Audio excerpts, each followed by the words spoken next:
नमस्कार दोस्तों and welcome back to my channel जहां आपको मिलता है सिर्फ और सिर्फ एंटरटेनमेंट। और आज मैं लाया हूं अल्टीमेट ब्लैक पैंथर का 16th इशू। तो यार वीडियो पे नए हो तो वीडियो को लाइक कर देना और चैनल पे नए हो तो सब्सक्राइब कर देना। और साथ ही मेरे चैनल पर ज्वाइन बटन स्टार्ट हो गया है तो आप वहां से ज्वाइन कर सकते हो। और उसी के साथ अब आप मुझसे व्हाट्सएप पर जुड़ सकते हो जिसका लिंक मैं आपको डिस्क्रिप्शन में दे दूंगा। तो यार अल्टीमेट ब्लैक पैंथर के पिछले इशू में आपने देखा कि ब्लैक पैंथर और इनान मिलके वाइब्रेनियम से एक एंटिटी बाहर निकालते हैं जो बाहर निकलते ही तबाही फैलाने लगता है। इसलिए ब्लैक पैंथर उसे ढूंढने जाता है, लेकिन तभी उसे पता चलता है कि ये एंटिटी लोगों को पोजेस कर रही है और अब आदि नाम का आदमी उस एंटिटी से पोजेस हो गया है। तो अब आगे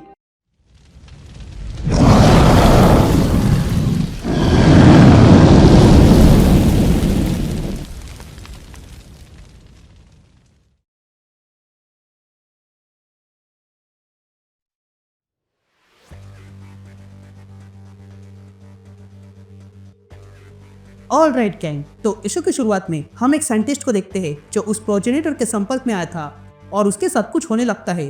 तभी वो कुछ कहने लगता है। ये देखकर वहां खड़ा एक आदमी दूसरे से पूछता है, ये क्या कह रहा है? जिस पर दूसरा आदमी पहले से कहता है, पता नहीं, पिछले 15 मिनटों से ये यही बोल रहा है। तभी पहला आदमी दूसरे से पूछता है, इसे हुआ क्या है? जिस पर दूसरा आदमी कहता है, ये भी उस एलिमेंट के साथ था और डॉक्टर मरिया ने उसे यहाँ पर भेजा है। जिस पर पहला आदमी पूछता है, ये मरिया चाहती क्या है? जिस पर दूसरा आदमी कहता है, वही जो उसे हमेशा से चाहिए। यह सुनते ही पहला आदमी अपनी गन निकालता है और अगले पल हम गोली की आवाज सुनते हैं। यासीन चुप रहती है और हम डॉक्टर मरिया को देखते हैं जिसे कोई अनजान आदमी अपने मुंह छुपाए हुए वीडियो कॉल करता है और कहता है, मरिया रिसेंट रिपोर्ट क्या है?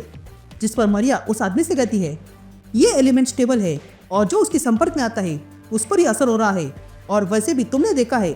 जिस पर वो आदमी मरिया से पूछता है, इसका कंक्लूजन क्या है? जिस पर मरिया कहती है, मेरा कंक्लूजन रैशनल है। जिस पर वो आदमी कहता है, ठीक है, मुझे बताओ। जिस पर मरिया कहती है कि इस एलिमेंट में जान है। जिस पर वो आदमी कहता है, तुम्हें वाकई ऐसा लगता है? जिस पर मरिया कहती है, हाँ, मुझे ऐसा ही लगता है और मुझे ऐसा लगता है कि हम जिस ताकत को छेड़ रहे हैं उसके बारे में हम कुछ भी नहीं जानते हैं। ये कहते हम कुछ विक्टिम्स को देखते हैं जो प्रोजेनिटर के संपर्क में आए थे, जिन्हें मारकर वहां पर फेंक दिया गया था।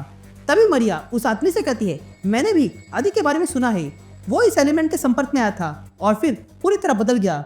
मैंने ऐसे ही बाकी के लोगों के साथ किया, लेकिन वे सारे फेल हो गए।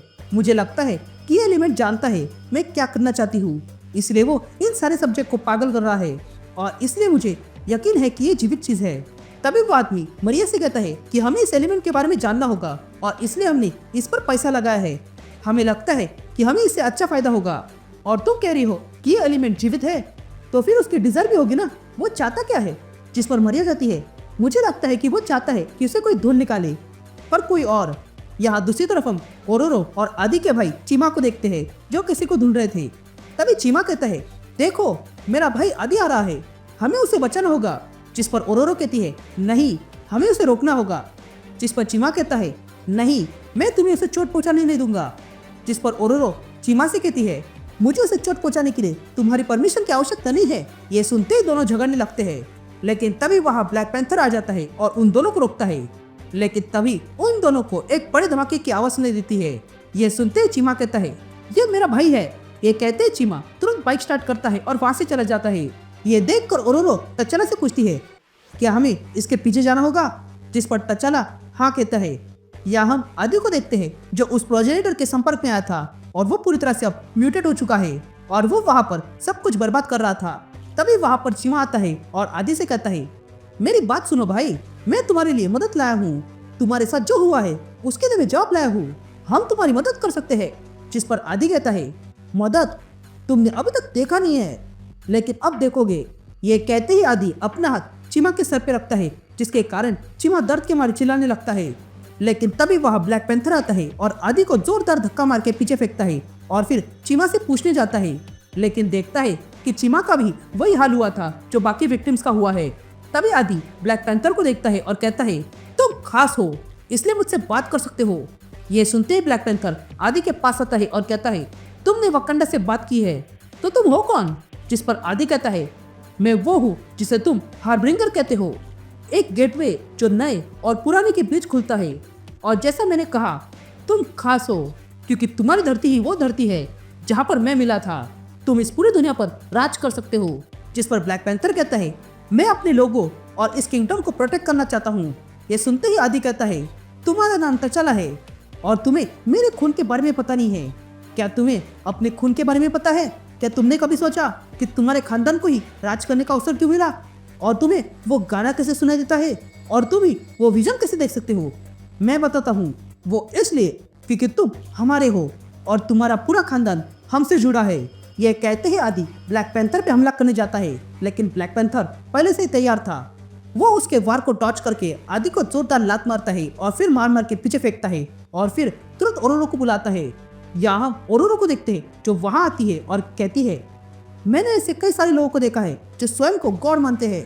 ये कहते ही ओरोरो आदि को जोरदार बिजली का झटका देती है, लेकिन उससे आदि को कुछ भी नहीं हुआ था। और तब वो कहता है, तुम ही वो वुमेन ऑफ लाइट हो और तुम ये ताकत मेरे सामने इस्तेमाल नहीं कर सकती हो। ये कहते ही आदि ओरोरो की पावर से उसे तेज झटका देता है। यहाँ ये देख कर टचाला जोर से चिल्लाता है, तो वही ओरोरो भी चिल्ला रही थी, लेकिन तभी टचाला गुस्से में आकर आदि को जोरदार लात मारता है, जिसके कारण सब रुक गया था। और तब हम ओरोरो को आसमान से गिरते हुए देखते हैं, लेकिन तभी टचाला छलांग लगाकर ओरोरो को बचा लेता है और नीचे लाता है। लेकिन तभी हम आदि को देखते हैं जो वहां से जाने लगा था और जाते हुए टचाला से कहता है, गेट वे मुझे बुला रहा है, मेरे पास और भी काम शेष है और वे लोग मुझे बुला रहे हैं और तुम उसमें अहम भूमिका निभाने वाले हो, जैसा कि तुम्हारे पूर्वज निभाते थे। यह सीन शिफ्ट होती है और हम एक घर देखते हैं जहाँ पर टचाला ओरोरो को लेकर आया था। तभी ओरोरो को होश आता है। यह देख कर टचाला ओरोरो से कहता है, तुम अब सुरक्षित हो, तुम बेहोश थी इसलिए मैं तुम्हें यहाँ लाया। मुझे लगा था कि तुम मर चुकी हो, पर ऐसा नहीं हुआ। पर अगर ऐसा होता तो ये मेरी गलती होती। जिस पर ओरोरो टचाला से कहती है, मैं जानती हूँ इसमें किसकी गलती है। तभी टचाला खड़ा होता है और कहता है, तुम्हें और एरिक को और करने की आवश्यकता नहीं है, तुम लोग वापस जा सकते हो। मैं तुम्हें इस मसड़ में और खींचना नहीं चाहता हूँ। जिस पर ओरोरो कहती है, मैं उसे रोक नहीं पाई क्योंकि जो कुछ भी मुझ में है वो उसमें बेहतर है। इसका मतलब ये तो नहीं कि मैं भगोड़ी हूँ। जिस पर टचाला कहता है, मेरे कहने का ये मतलब नहीं था। दुनिया जैसे सोचती है वैसा ये वाइब्रेनियम नहीं है। जो मैं देख रहा हूँ और फील कर रहा हूँ उससे लगता है कि वो आ रहा है और मुझे पता है कि इसमें वकांडा बचेगा नहीं। तभी ओरोरो कहती है, तुम अब भी डर रहे हो, हम सब भी डर रहे हैं और तुमने मून नाइट से पंगा लिया बस ये जानने के लिए कि ये क्या है। पर अब जिससे सामना हुआ है वो मून नाइट नहीं है। इसे कैसे रोका जाए इसकी कोई आइडिया नहीं है तुम्हें, पर फिर भी मुझे बचाने के लिए धन्यवाद। तुम्हें अब वो सारी बातें याद करनी होगी जो उसने तुमसे कही थी और उस पर ध्यान लगाओ, हो सकता है वहाँ से जॉब मिल जाए। ये सुनते ही टचाला कहता है, उसने कहा था कि कोई गेटवे है, लेकिन जो कुछ भी है हमें इसे होने नहीं देना होगा। जिस पर ओरोरो कहती है, अगर ऐसा है तो रास्ता साफ है। जिस पर टचाला कहता है, ये क्या कह रही हो? जिस पर ओरोरो कहती है, मैं अभी के लिए कंफ्यूज्ड हूँ, इसलिए बाद में बताती हूँ। अभी के लिए मुझे बस मेरा दिमाग ठिकाने पर लाना है और उसके लिए मैं बारिश कर रही हूँ ताकि मेरा दिमाग स्थिर हो जाए। ये कहते ही वहाँ पर बारिश होने लगती है।